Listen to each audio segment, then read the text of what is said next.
Hello everyone, this is Aaron again. Today I want to talk about filling your gun or your bottle with your compressor, be it a young hinge or any other compressor.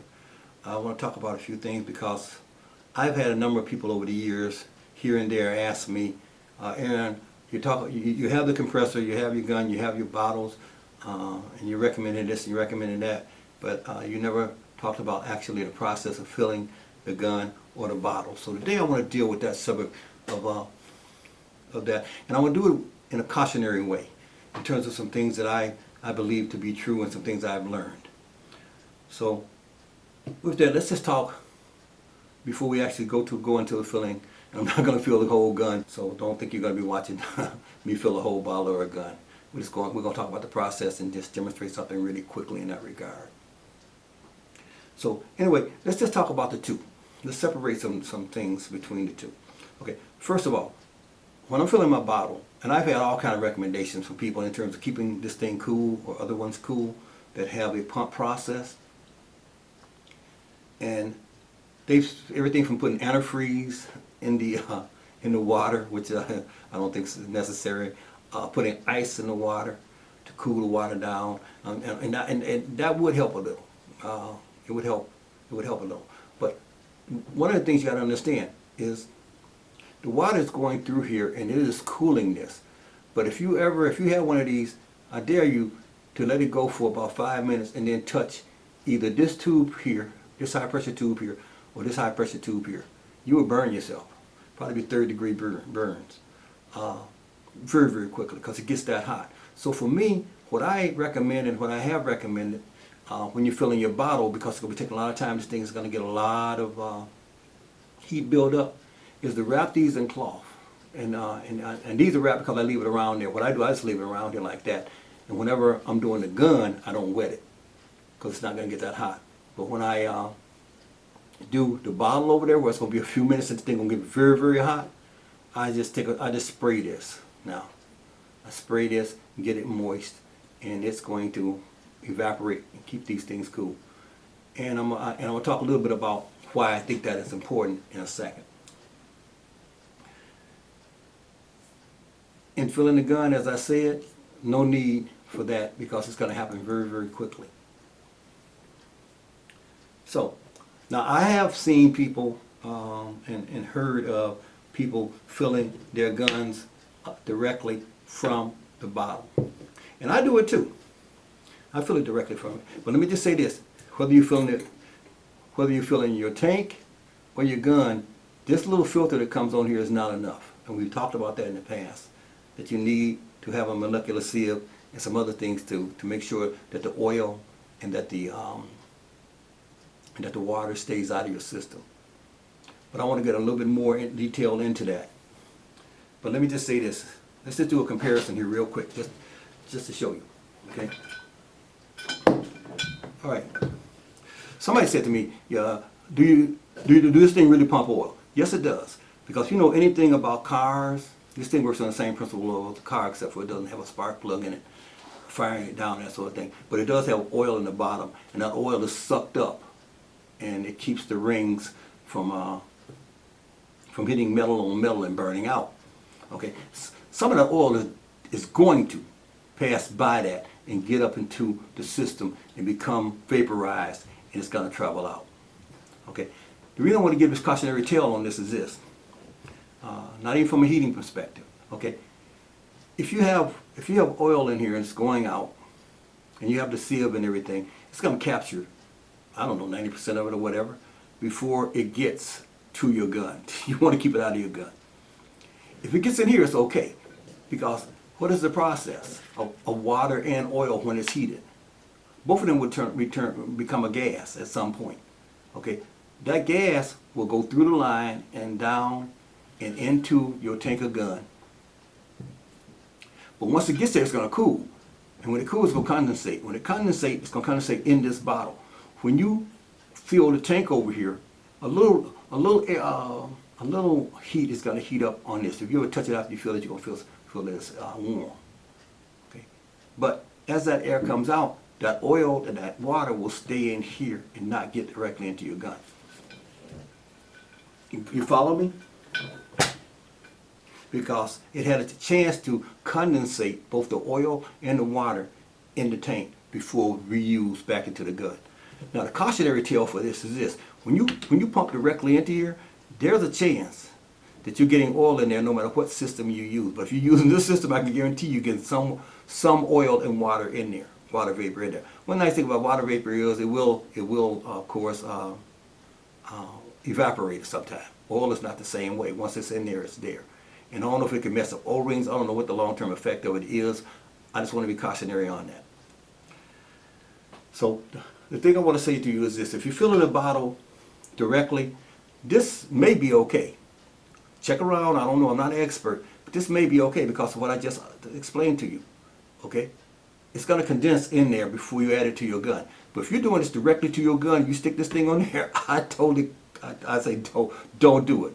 But I say that if you are going to do it, make sure that you use something I recommended a long time ago in the video. You got to get yourself a molecular sieve here, filter. Okay? Once you get this thing here, you're set.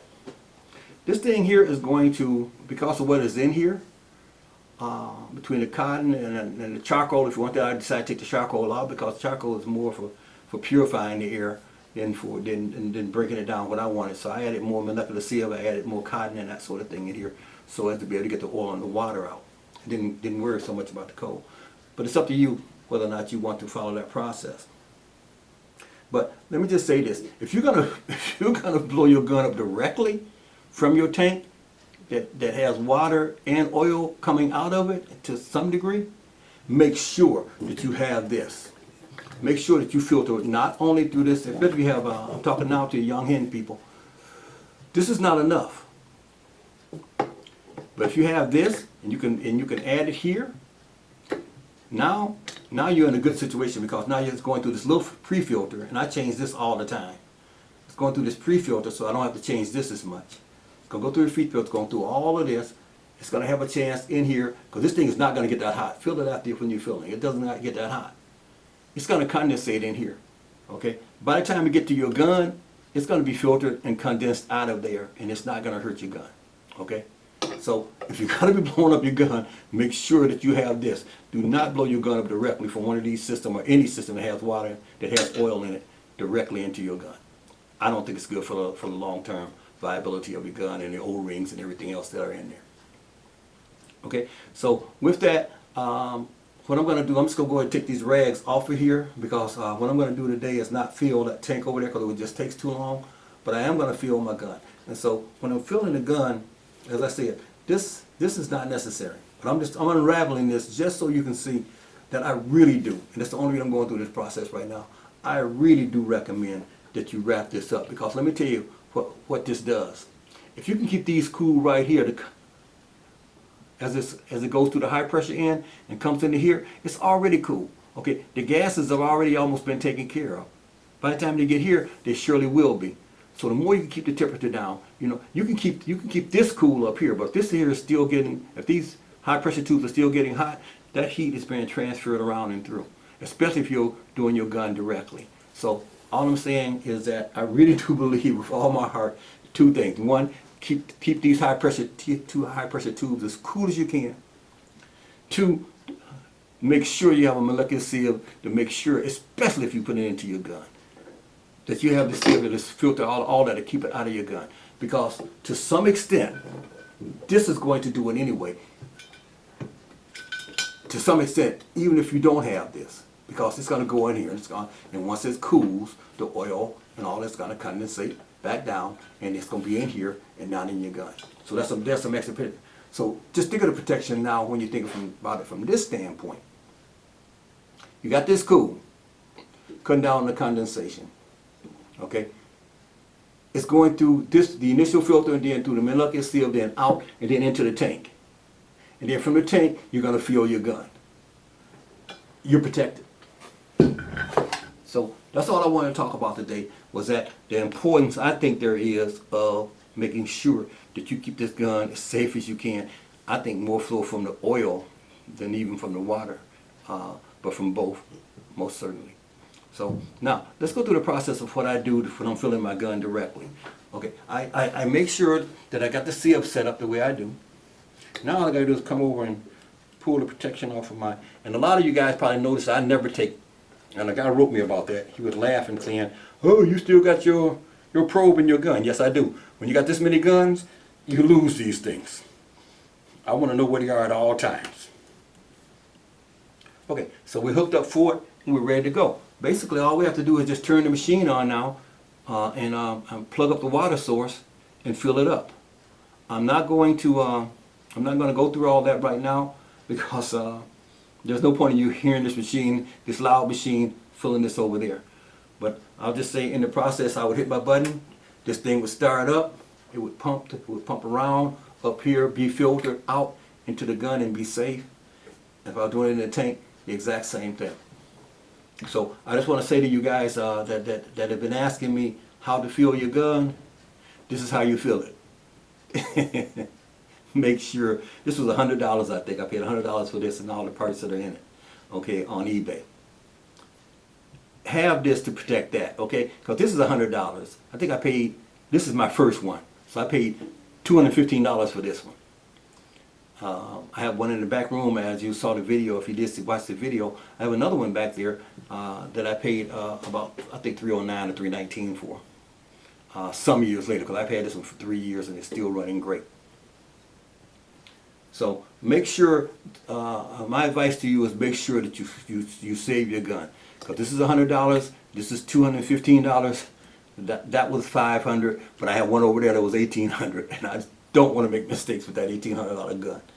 So that's all I wanted to do, was just do a quick video and my take on what I think is safe and most prudent in filling your guns and taking care of them for long-term care, and just not doing anything to harm that perfect piece of equipment that shoots so well, and having to either do some maintenance yourself or have to send it back in for maintenance.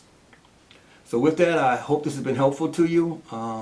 Again, you know, if you got some disagreements with me on this, please go ahead and put it in the comments. I'll be glad to spar with you on it, because I've given it a lot of thought and I looked into this quite a bit, because I don't want my stuff going down.